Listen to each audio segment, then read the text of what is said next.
So guys, ನನಗೆ ಸುಮಾರು ಜನ ಕೇಳ್ತಾ ಇದ್ರು ಡೆಲ್ಟಾ ಎಕ್ಸ್ಚೇಂಜ್ ಇಂಡಿಯಾದಲ್ಲಿ ಯಾವ ರೀತಿ ಫಂಡ್ ಅನ್ನ ಆಡ್ ಮಾಡೋದು ಅಂದ್ಬಿಟ್ಟು. ಸೊ ನಾನು ಈ ವಿಡಿಯೋದಲ್ಲಿ ನಿಮ್ಗೆ ಹೇಳ್ಕೊಡ್ತಾ ಇದ್ದೀನಿ ಯಾವ ರೀತಿ ನೀವು ಫಂಡ್ ನ ಆಡ್ ಮಾಡಬಹುದು ನಿಮ್ಮ ಬ್ಯಾಂಕ್ ಅಕೌಂಟ್ ನಿಂದ.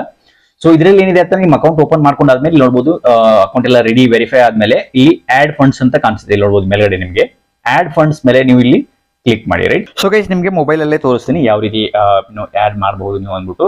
ಯಾಕಂದ್ರೆ ಲ್ಯಾಪ್ಟಾಪ್ ಅಲ್ಲಿ ಇಲ್ಲಿ ನೋಡೋದಕ್ಕಿಂತ, ಯಾಕಂದ್ರೆ ನಿಮಗೆ ಸುಮಾರು ಜನ ಮೊಬೈಲ್ ಅಲ್ಲಿ ಯೂಸ್ ಮಾಡಿರ್ತಾರೆ ಡೆಲ್ಟಾ ಎಕ್ಸ್ಚೇಂಜ್ ಅಪ್ಲಿಕೇಶನ್.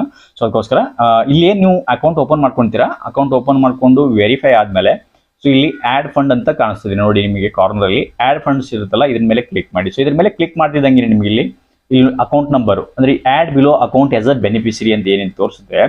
ಸೊ ಇದು ಸ್ಪೆಷಲಿ ಏನಿದೆ ನಿಮ್ಮ ಅಕೌಂಟ್ಗಾಗಿ ನಿಮ್ಗಾಗಿ ಒಂದು ಸಪರೇಟ್ ಆಗಿ ಅಕೌಂಟ್ ಓಪನ್ ಆಗುತ್ತೆ by virtually. Right. So virtually ಇದು ಅಕೌಂಟ್ ಓಪನ್ ಆಗಿರುತ್ತೆ ನಿಮಗೋಸ್ಕರನೇ.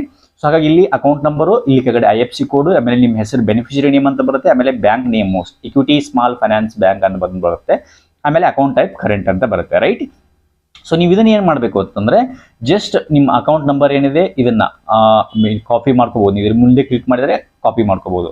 ಆಮೇಲೆ ಇಲ್ಲಿ IFSC ಕೋಡ್ ಅಂತ ಇರುತ್ತೆ, ಇದ್ರ ಮೇಲೆ ಕ್ಲಿಕ್ ಮಾಡಿದ್ರೆ ಕಾಪಿ ಮಾಡ್ಕೋಬಹುದು. ಸೊ ಇದನ್ನ ಕಾಪಿ ಮಾಡ್ಕೊಂಡು ಸೊ ನಿಮ್ಮ ಕ್ವಿಕ್ ಟ್ರಾನ್ಸ್ಫರ್ ಅಪ್ಲಿಕೇಶನ್ ಇರುತ್ತೆ. ಈಗ ಫಾರ್ ಎಕ್ಸಾಂಪಲ್ SBI ತಗೊಂಡ್ರೆ SBI ಇನೋ ಲೈಟ್ ಅಂತ ಇರುತ್ತೆ ಅಪ್ಲಿಕೇಶನ್ ಯೂಸ್ ಮಾಡ್ತಿರ್ತಾರೆ, ಅದರಲ್ಲಿ ಕ್ವಿಕ್ ಟ್ರಾನ್ಸ್ಫರ್ ಅಂತ ಬರುತ್ತೆ ನೋಡಿ ಇಲ್ಲಿ, quick transfer and donation. So ಅದರಲ್ಲಿ ಏನ್ ಮಾಡಬೇಕು ಅಂತಂದ್ರೆ ನೀವು, ನಾನು ಲ್ಯಾಪ್ಟಾಪ್ ತೋರಿಸಿದ್ದೀನಿ, ನೀವು ಮೊಬೈಲ್ ಅಲ್ಲಿ ಇನೋ ಡೆಲ್ಟಾ ಎಕ್ಸ್ಚೇಂಜ್ ಅಪ್ಲಿಕೇಶನ್ ಏನಿದೆ ಅದನ್ನ ಮೊಬೈಲ್ ಅಲ್ಲಿ ಓಪನ್ ಮಾಡ್ಕೋಬಹುದು. ಅದನ್ನ ಓಪನ್ ಮಾಡ್ಕೊಂಡಾದ್ಮೇಲೆ ಇಲ್ಲಿ ನೋಡಿ send money using account details ಅಂತ ಇರುತ್ತೆ, ಇಲ್ಲಿ ಕಾಣಿಸುತ್ತಲ್ವಾ send money using account details. So ಅದನ್ನ ನೀವು ಕ್ಲಿಕ್ ಮಾಡಿ.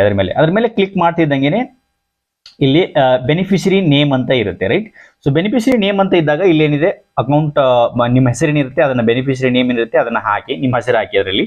ಅದಾದ್ಮೇಲೆ ಇಲ್ಲಿ ಕೆಳಗಡೆ ನೋಡ್ಬೋದು ಬೆನಿಫಿಷರಿ ಅಕೌಂಟ್ ನಂಬರ್ ಅಂತ ಇರುತ್ತೆ ಅಲ್ವಾ, ಇಲ್ಲಿ ನೋಡಿ beneficiary account number, confirm beneficiary account number, IFSC code ಅಂತ ಏನಿರುತ್ತೆ.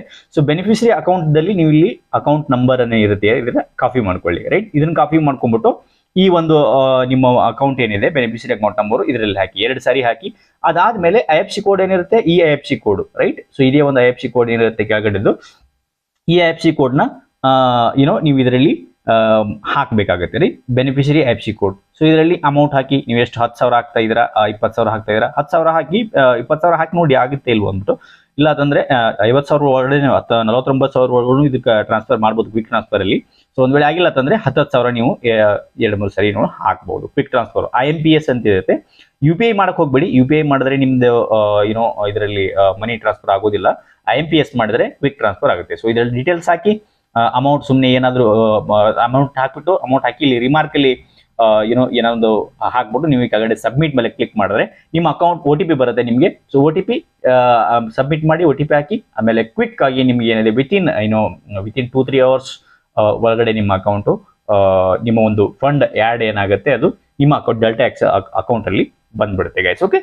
So guys, just to clarify, ಈ ವಿಡಿಯೋದಲ್ಲಿ ನೀವು ಏನು ಡೀಟೇಲ್ಸ್ ಎಲ್ಲ ನೋಡಿದ್ದೀರಾ ಆ ಡೀಟೇಲ್ಸ್ ನನ್ನ ಅಕೌಂಟ್ ಇಂದು. ರೈಟ್. ಸೊ ಅದಕ್ಕೋಸ್ಕರ ನೀವು ಪ್ರತಿಯೊಬ್ಬರಿಗೂ ಒಂದೊಂದು ವರ್ಚುವಲ್ ಅಕೌಂಟ್ ಇರುತ್ತೆ, ಪ್ರತಿಯೊಬ್ಬರಿಗೂ ಬೇರೆ ಬೇರೆ ಅಕೌಂಟ್ ಇರುತ್ತೆ. ಸೊ ನೀವು ಆಡ್ ಮಾಡಬೇಕು ಅಂತಂದ್ರೆ ನಿಮ್ಮ ಆಡ್ ಫಂಡ್ ಅಪ್ಲಿಕೇಶನ್ ಏನಿರುತ್ತೆ ನಿಮ್ಮ ಅಕೌಂಟ್ ಅಲ್ಲಿ ಆಡ್ ಫಂಡ್ ಮೇಲೆ ಕ್ಲಿಕ್ ಮಾಡಿಬಿಡಿ, ನಿಮ್ಮ ಡೀಟೇಲ್ಸ್ ಏನಿರುತ್ತೆ ಕೆಳಗಡೆ ಅದನ್ನು ತೋರಿಸೋದು ಹಾಗೆ ಬ್ಯಾಂಕ್ IFSC ಕೋಡ್ ಆಗಿರಲಿ ಅಥವಾ ಬೆನಿಫಿಷರಿ ನೇಮ್ ಆಗಿರಲಿ ಅಕೌಂಟ್ ನಂಬರ್ ಆಗಿರಲಿ ನಾನು ಯಾವ ರೀತಿ ತೋರಿಸಿದೆ ಅದನ್ನ ನಿಮ್ಮ ಕ್ವಿಕ್ ಟ್ರಾನ್ಸ್ಫರ್ ಏನಿರುತ್ತೆ IMPC, ಸೊ ಅದ್ರ ಮೇಲೆ ಹಾಕ್ಬಿಟ್ಟು ನೀವು ಟ್ರಾನ್ಸ್ಫರ್ ಮಾಡ್ಕೊಳ್ಳಿ. ರೈಟ್. ಓಕೆ.